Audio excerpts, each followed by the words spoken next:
इस रोमांचक कहानी की शुरुआत होती है सैम नाम के एक बैंकर को दिखाते हुए जो अपनी गर्लफ्रेंड मॉली के साथ रहा करता था। वो दोनों तो जल्द ही एक दूसरे से शादी भी करना चाहते थे। सैम और मॉली ने तो मिलकर एक छोटा सा अपार्टमेंट भी रेंट पे लिया होता है जहाँ पर वो दोनों आराम से रह सकें। सैम मॉली से बहुत ही ज्यादा प्यार करता था और उसकी खुशी के लिए कुछ भी कर सकता था। सैम का तो काल नाम का एक बहुत ही अच्छा दोस्त होता है जो उसी के साथ उसकी कंपनी में काम किया करता था। एक दिन सैम और काल मिलकर अपना अपना काम कर रहे थे। तभी सैम को पता चला कि उनके बैंक में एक अकाउंट के अंदर काफी सारे पैसे हैं और उन सारे अकाउंट्स को हैंडल करने का काम वही करता था। इसीलिए सैम ने सिक्योरिटी पर्पस के लिए उन सारे अकाउंट्स को हैंडल करने का सिस्टम का पासवर्ड ही चेंज कर दिया। काल पता नहीं क्यों सैम से आकर पूछने लगता है कि आखिर तुमने पासवर्ड चेंज ही क्यों किया, लेकिन सैम को कुछ गड़बड़ लग रही थी इसीलिए उसने ये सारी चीजें की। काल तो इंसिस्ट करने लगा कि ये काम मैं कर देता हूँ, लेकिन सैम का मानना था कि ये काफी बड़ा अमाउंट है और इसे सुरक्षित रखना बहुत जरूरी है, इसीलिए वो अपना काम किसी और को नहीं देता।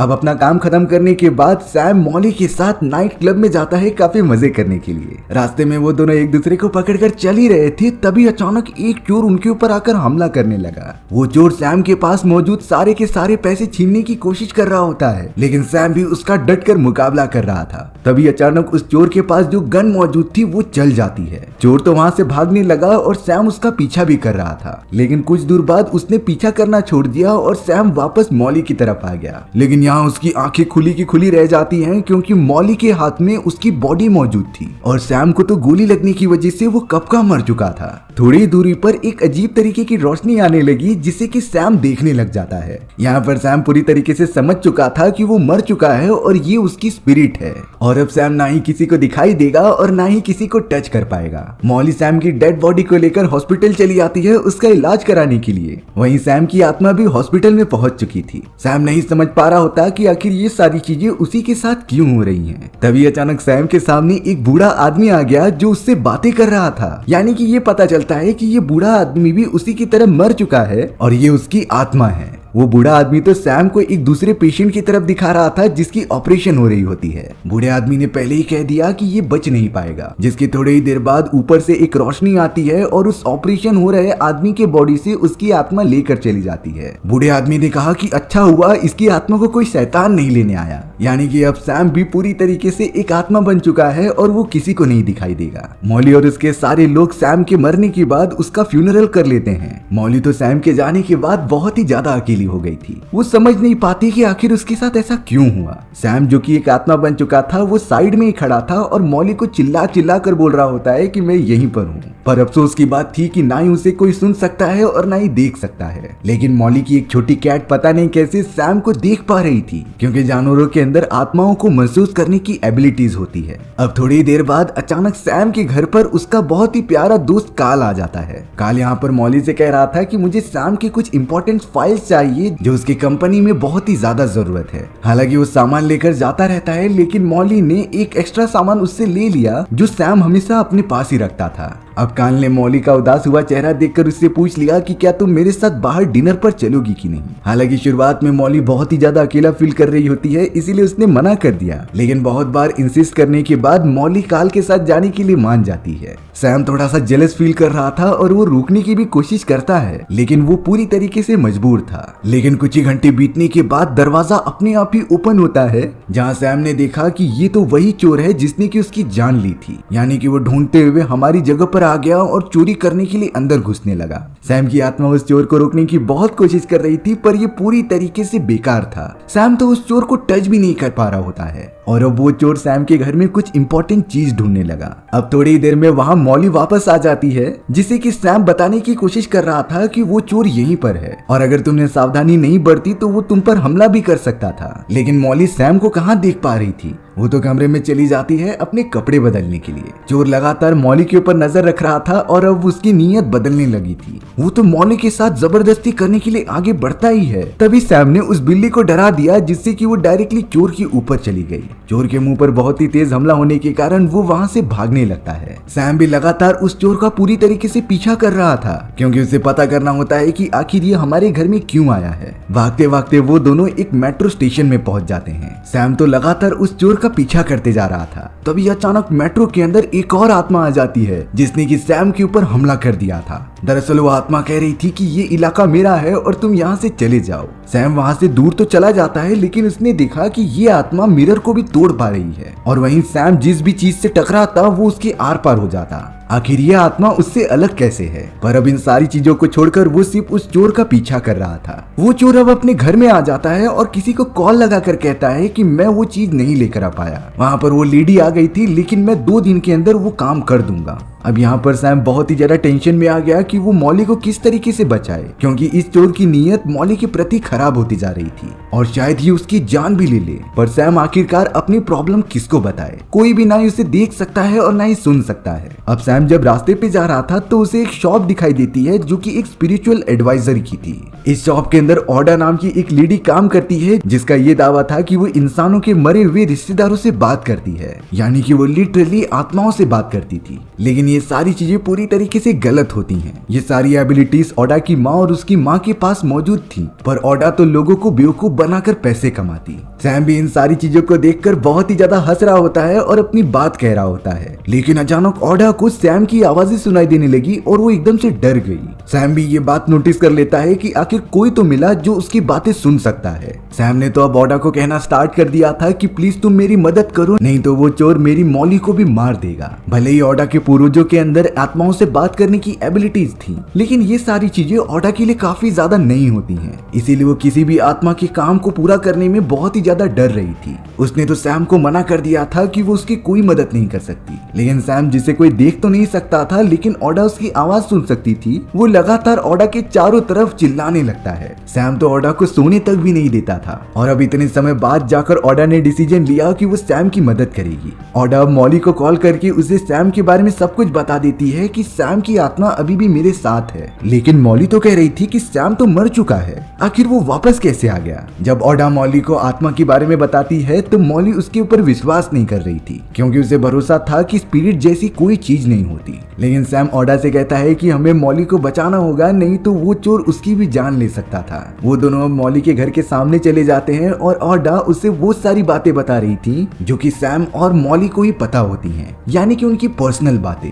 ये सुनकर मॉली तुरंत ही नीचे आ गई और ओडा को अंदर बुला लिया, पर मॉली अभी भी विश्वास नहीं कर पा रही थी कि आखिर सैम की आत्मा यहाँ पर कैसे आ गई। ओडा उसे वो सारी चीजें कहती है जो सैम कहता जा रहा था। उसने मॉली को समझाया कि वो चोर जिसने कि सैम को मारा था वही तुम्हारे घर पर आ रहा है और उसी चोर से तुम्हारी जान को खतरा है। मॉली इसीलिए कन्विंस हो गई थी क्योंकि ओडा ने सैम के थ्रू वो बातें भी बताई होती हैं जो उन दोनों के सिवा किसी और को नहीं पता। सैम ने तो उस चोर का पता भी लगाया था जिसका नाम विली होता है। सैम ओडा के थ्रू कहता जा रहा था कि जब तुम काल के साथ बाहर गई थी तब वही चोर जिसका नाम विली था वो हमारे घर पर आया होता है। वो किसी चीज को ढूंढ रहा था जो उसे मिली नहीं, पर वो कुछ दिनों बाद वापस ट्राई करेगा चोरी करने की। और मेरी मौत कोई हादसा नहीं थी बल्कि मेरा मर्डर हुआ था। ये सारी बातें ओडा के थ्रू सैम बता रहा होता है, क्योंकि अब वो कह रहा था कि मॉली को ये सारी की सारी बातें अब पुलिस स्टेशन में कहनी पड़ेंगी जिससे कि हमें जस्टिस मिल सके। ओडा ने जैसे ही पुलिस के बारे में सुना वो तुरंत ही उठकर जाने लगी। उसने सैम से कह दिया कि मैंने तुम्हारी जितनी मदद हो सके उतनी की, पर मैं इन सारी चीजों में अब नहीं फंसना चाहती। इसीलिए ओडा गुस्से में वहाँ से दूर चली जाती है। यहाँ पर अब मॉली सैम की दोस्त काल को बुलाकर उसे सारी बातें बता रही थी, क्योंकि एक वही था जिससे वो अपनी बातें शेयर कर सकती है। मॉली ने तो काल को सारी बातें बताते हुए ये कहा कि उस चोर का एड्रेस मुझे सैम की आत्मा ने दिया है, लेकिन काल कह रहा था कि ये बातों पर विश्वास मत करो, ये पूरी तरीके से बेकार हैं। लेकिन मॉली की इतना ज्यादा रिक्वेस्ट करने पर काल उस एड्रेस पर जाकर उस चोर को देखने के लिए चला गया था। उसके साथ में सैम भी मौजूद होता है। अब काल तो सीधे चले आया विली नाम की उस चोर के यहाँ पर जिसका एड्रेस ओडा ने दिया था। सैम भी काल के पीछे पीछे ही होता है। काल को तो घर के अंदर जाते ही विली नाम का वो चोर मिल गया था जो कि डिनर कर रहा था, लेकिन काल उस चोर से जाकर ऐसे बात करने लगा था जैसे कि वो पहले से जानता हो। दरअसल बात ये थी कि ये सारा प्लान काल का होता है। काल ने ही सैम से एक इम्पोर्टेंट पासवर्ड पता करने के लिए इस चोर को हायर किया था ताकि वो पैसों के बदले उसका काम कर दे। दरअसल काल जिस बैंक में काम करता था वो उसका यूज करके कुछ ड्रग डीलर्स की मदद कर रहा होता है। उसे उनके ब्लैक मनी को व्हाइट मनी में कन्वर्ट करना था। उन पैसों में तो काल के भी कुछ पैसे थे जो अब उसे तुरंत ही लौटाने हैं, नहीं तो वो ड्रग डीलर्स उसे छोड़ेंगे नहीं। लेकिन जब ये सारी बातें सैम को पता चली थी तब उसने पासवर्ड ही चेंज कर दिया। इसीलिए काल किसी भी तरीके से पासवर्ड जानना चाहता था जो सैम के वॉलेट में रखा होता है,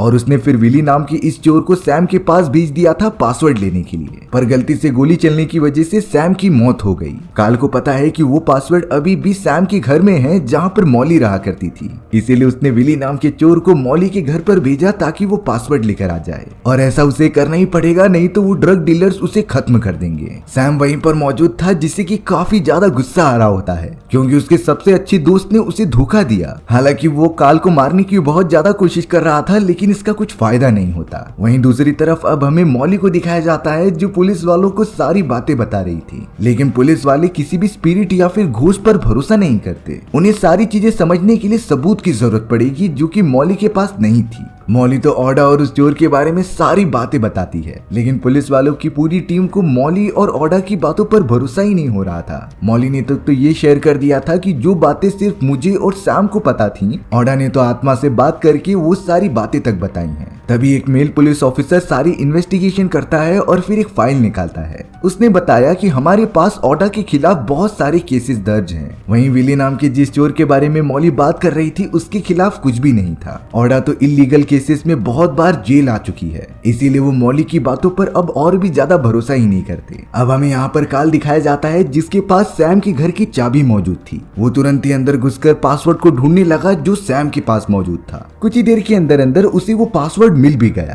काल उस पासवर्ड की मदद से तुरंत अपने बैंक ऑफिस में आता है और उन सारी चीजों से लॉगिन करने लगता है। अब उसके पास वो सारे एक्सेस थे जिससे कि वो ड्रग डीलर्स के साथ अकाउंट के से डील करता था, यानी कि उसके पास जो $4 मिलियन थे वो उसे ब्लैक से व्हाइट में कन्वर्ट करने का प्रोसेस भी चालू कर देता है। काल ने तो सबसे पहले वो सारे ब्लैक मनी रीटा मिलर नाम की एक लेडी के अकाउंट में ट्रांसफर कर दिया। ताज्जुब की बात होती है कि इस नाम का कोई अकाउंट ही नहीं होता। दरअसल काल इसी तरीके से ब्लैक मनी को पूरी तरीके से व्हाइट में कन्वर्ट कर देगा जिससे कि उन सारे ड्रग डीलर्स का काम हो जाएगा और उसे भी काफी सारे पैसे मिलेंगे। सैम तो वहाँ खड़े होकर काल द्वारा किए गए सारी चीजें देख रहा था। उसे रियलाइज हो जाता है कि काल कितना बुरा आदमी है और अपने फायदे के लिए वो कुछ भी कर सकता है। अब काल सीधा चले जाता है मॉली के घर पर क्योंकि उसका काम तो हो गया था, लेकिन अब वो चाहता है कि सैम के जाने के बाद वो मॉली को अपनी तरफ कर ले और उसके साथ रिलेशनशिप बनाए। काल ने तो मॉली के साथ काफी अच्छी तरीके से बातें भी करना स्टार्ट कर दिया था। काल मॉली को ये समझाता है कि भले ही चाहे कुछ भी हो गया हो, हमें मूव ऑन कर लेना चाहिए।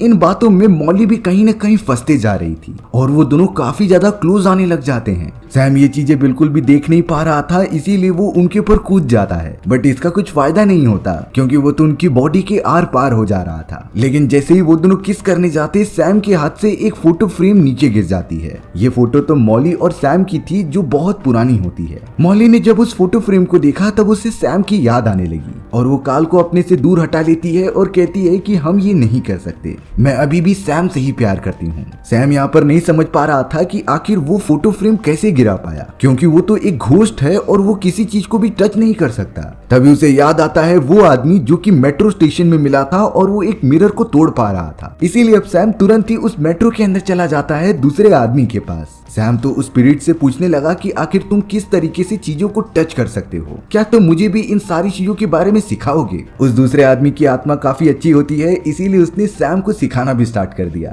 वो सैम को बताता है कि भले ही तुम घोस्ट हो, लेकिन अगर तुम अपने सारे इमोशंस को एक जगह पर कलेक्ट करोगे और ये सोचोगे कि तुम नॉर्मल इंसानों की तरह हो, तभी तुम किसी चीज को टच कर पाओगे। लेकिन इसके लिए काफी सारे कंसंट्रेशन की जरूरत है। हालांकि शुरुआत में सैम को काफी ज्यादा प्रॉब्लम हो रही होती है। उसने तो कई दिनों तक इसी चीज पर अपनी प्रैक्टिस करना स्टार्ट की। शुरुआत में वो नहीं कर पा रहा था, लेकिन धीरे धीरे जैसे वो अपना कंसंट्रेशन बिल्ड करता गया, वो छोटी मोटी चीजों को अपने हाथों से टच कर ले रहा था। ये बातें तो अब सैम को और भी ज्यादा कॉन्फिडेंस प्रोवाइड कर रही थी, इसीलिए वो लगातार ट्रेनिंग करता ही गया। अब यहाँ काफी अच्छी ट्रेनिंग लेने के बाद सैम डायरेक्टली चला जाता है ओडा के पास। ओडा जो कि पहले आत्माओं से बिल्कुल भी बात नहीं कर सकती थी, लेकिन अब उसके पास ये एबिलिटी आ चुकी होती है। वो लोगों की मदद करने लगी उनके मरे हुए रिश्तेदारों से बात करके। ओडा के चारों ओर कई सारी आत्माएं मौजूद होती हैं। तभी सैम ओडा के सामने आकर उससे कह रहा था कि मुझे तुम्हारी मदद की जरूरत है, तुम ही हो जो मुझे समझ सकती हो। लेकिन ओडा ने तो सैम को साफ साफ कह दिया था कि मैं इसमें नहीं पढ़ना चाहती, तुम अपनी प्रॉब्लम खुद ही सॉल्व कर लो।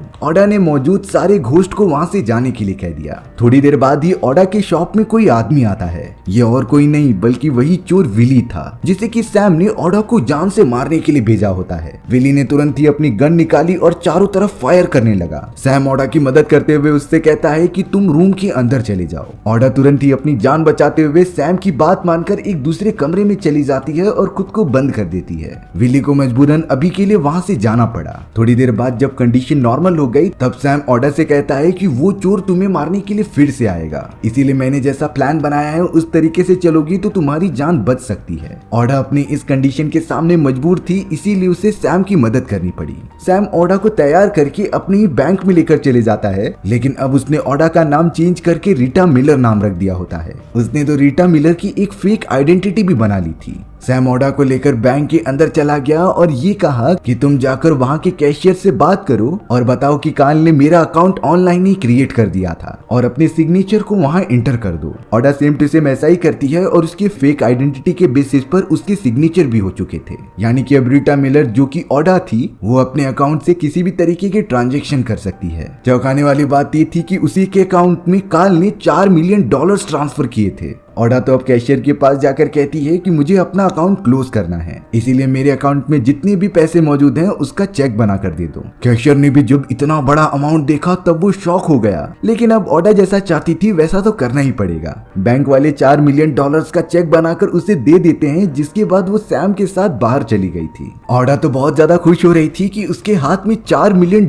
का चेक है, पर सैम बताता है कि ये पैसा हमारा नहीं है। रास्ते में उन्हें कुछ चैरिटी वाले मिल गए थे, इसीलिए सैम ऑडा से कहता है कि तुम $4 मिलियन का चेक इन्हें दे दो। हालांकि ऑडा का ऐसा बिल्कुल भी मन नहीं था, पर उसे ऐसा करना पड़ा। सैम के हिसाब से ये ब्लैक मनी है और इसका यूज सही जगह होना चाहिए। वहीं दूसरी तरफ अब काल रीटा मिलर नाम के अकाउंट को एंटर करने की कोशिश कर रहा होता है, लेकिन ये शो हो रहा था कि अब अकाउंट में एक भी पैसे नहीं है और वो अकाउंट तो क्लोज हो चुका है। काल तो पूरी तरीके से परेशान हो गया कि आखिर ये कैसे हो सकता है। रीटा मिलर नाम से तो कोई इंसान है ही नहीं, आखिर ये अनजान चीज कैसे हो गई। साइड में सैम भी मौजूद था जो बड़े आराम से ये सारी चीजें देख रहा होता है, और अब अगर काल को ये सारे पैसे नहीं मिले तो वो सारे ड्रग डीलर उसे जान से मार देंगे। उसे बिल्कुल नहीं समझता कि आखिर ये चीजें कैसे हो गई। तभी अचानक सैम काल के कंप्यूटर पर लिखता है मर्डरर, क्योंकि उसकी ट्रेनिंग कंप्लीट हो चुकी थी और अब वो चीजों को टच भी कर सकता था। काल तो चिल्लाकर पूछ रहा होता है कि आखिर यहाँ कौन है। तभी सैम ने कंप्यूटर स्क्रीन पर अपना नाम लिख दिया था। काल इस बात से बहुत ही ज्यादा डरकर सीधा चले जाता है मॉली के घर पर और वो मॉली से पूछने लगा था कि आखिर उस दिन जो ऑडा नाम की लेडी आई थी वो तुमसे क्या कह रही थी।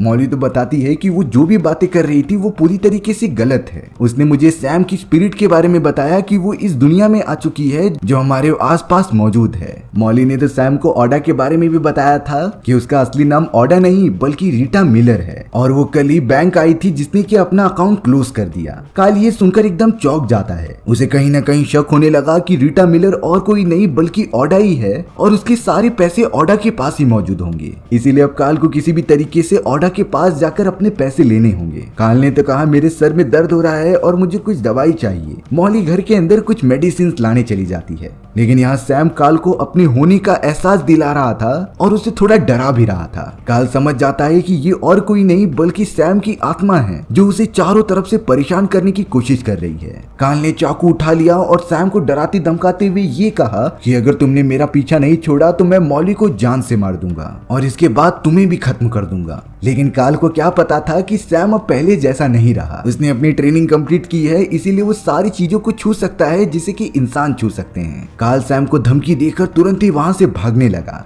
अब काल किसी भी तरीके से विली के साथ मिलकर ऑडा के घर पर जाता है अपने पैसे लेने के लिए। लेकिन अच्छी बात तो ये थी कि सैम पहले ही ऑडा के पास पहुंच गया था और उससे बता दिया कि तुम्हारी जान खतरे में है क्योंकि काल और विली तुम्हें मारने आ रहे हैं। ये बताने के बाद ऑडा अपने घर से निकलकर कहीं सुरक्षित जगह पर छुप गई। काल और विली जब ऑडा के घर पर आते हैं तब वो उन्हें ढूंढ नहीं पा रहे थे। विली ने कहा कि शायद वो यहाँ से भाग चुके हैं, इसीलिए काल अब विली से कहता है कि तुम यहीं पर रुको और अगर ऑडा तुम्हें दिखाई दे तो तुम उसे जान से मार देना। वहीं अब काल सीधा जाने लगा था मॉली के घर पर, बट अब यहाँ सैम विली को अपने होने का एहसास दिलाता है और सारी चीजें गिराने लगता है। उसने मिरर पर भी कुछ लिख दिया था और पानी के नल चालू कर दिए थे। विली तो इन चीजों से बहुत ही ज्यादा डर कर भाग रहा होता है। बाहर निकलकर जब वो रास्ते में आया तभी अचानक उसकी एक कार से एक्सीडेंट हो जाती है, लेकिन विली फिर भी उठकर भागने ही वाला था। तब सैम उसके सामने आकर कहता है कि विली अब तुम मर चुके हो, चाहो तो एक बार पीछे मुड़कर देख लो। विली जब नीचे देखता है तो उसकी डेड बॉडी पड़ी हुई थी, यानी कि वो भी मर चुका है। अब अचानक कई सारी काली आत्माएं विली को पकड़कर अपने साथ लेकर जाने लगी, क्योंकि विली ने अपनी जिंदगी में बहुत सारे गलत काम किए थे और गलत काम करने वाले इंसानों को मरने के बाद ब्लैक शैडोज यानी कि काली आत्माएं हेल में लेकर जाती थी। सैम अब तुरंत ही ओडा को लेकर मॉली के घर पे चला गया, क्योंकि उसकी जान खतरे में थी। काल कभी भी यहाँ आकर मॉली के ऊपर हमला कर सकता था, लेकिन यहाँ मॉली ने ओडा को देखकर अपना दरवाजा बंद कर लिया होता है। उसे ओडा पर जरा भी भरोसा नहीं था। तभी सैम ओडा से कहता है कि तुम यहाँ पर एक कॉइन रखो।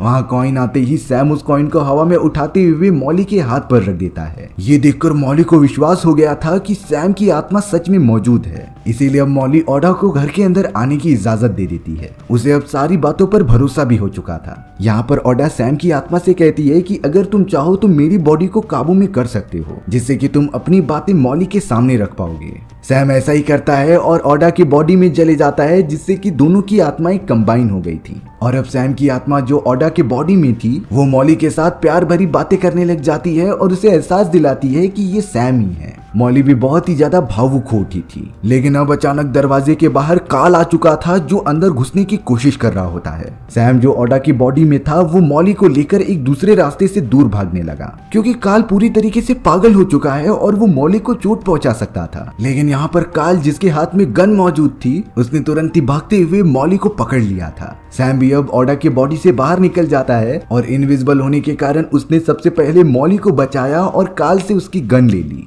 वो काल को बहुत ज्यादा मारता है। काल तो सैम को देख नहीं पाता, इसीलिए वो अपनी प्रोटेक्शन भी नहीं कर पाता। उसके पास तो बचने के सिवा और कोई ऑप्शन नहीं है। सैम ने अपना पूरा गुस्सा काल के ऊपर उतार दिया था, पर अब काल बहुत ही ज्यादा डर कर जैसे ही खिड़की के पास आता है तभी वहाँ के मिरर्स हिलने की वजह से टूट चुके थे और एक बड़ा सा मिरर का टुकड़ा सीधा काल की बॉडी में आकर घुस जाता है। काल तुरंत ही वहाँ से उठ खड़ा हुआ था, पर अब वो पता नहीं क्यों सैम को देख पा रहा होता है। सैम ने काल को कहा कि तुम अब मर चुके हो। काल ने जब पीछे मुड़कर देखा तब वहाँ उसकी डेड बॉडी मौजूद थी जो अब खत्म हो चुकी होती है, इसीलिए काल अब एक आत्मा बन गया था। अगले ही मोमेंट में वहाँ काली आत्माएं आ जाती हैं जो काल को अपने साथ हेल में लेकर जा रही थी, क्योंकि उसने भी अपनी जिंदगी में काफी बुरे काम किए थे। अब यहाँ सैम ने मॉली की जान बचा ली होती है, पर वो जो बातें मॉली से कह रहा था मॉली तो उसे सुन पा रही थी। मॉली इस बात से काफी ज्यादा इमोशनल होकर रोने लग जाती है। अब अचानक कमरे में एक रोशनी आ गई थी जो हेवन का दरवाजा था, यानी कि सैम की आत्मा जो बहुत ही ज्यादा अच्छी है उसे हेवन में जगह मिल रही थी। सैम जाते जाते मॉली को कहता है कि मैं तुमसे हमेशा प्यार करता रहूंगा और मैं अपने साथ तुम्हारी बहुत सारी खुशियां लेकर जा रहा हूँ। सैम मॉली को एक लास्ट बार अलविदा कहता है और तुरंत ही व्हाइट रोशनी की तरफ से हेवन में चला जाता है। मॉली ने भी सैम के साथ बिताई गई सारी यादें अपने अंदर समेट कर रखी थी। ओडा ने भी ये सारी चीजें देखकर डिसीजन लिया कि वो जरूरतमंद आत्माओं की मदद करेगी, क्योंकि उसके पास भी अब एबिलिटीज आ चुकी होती हैं और हमारी कहानी भी यहीं पर खत्म हो गई। सो व्यूअर्स, आपको ये स्टोरी कैसी लगी कमेंट सेक्शन में बताना भूलना मत, और अगर आपको मेरा एक्सप्लेनेशन 1% भी अच्छा लगा होगा ना तो वीडियो को लाइक एंड चैनल को सब्सक्राइब जरूर कर देना। मिलते हैं इसी तरीके की मजेदार वीडियोस में, तब तक के लिए बाय बाय।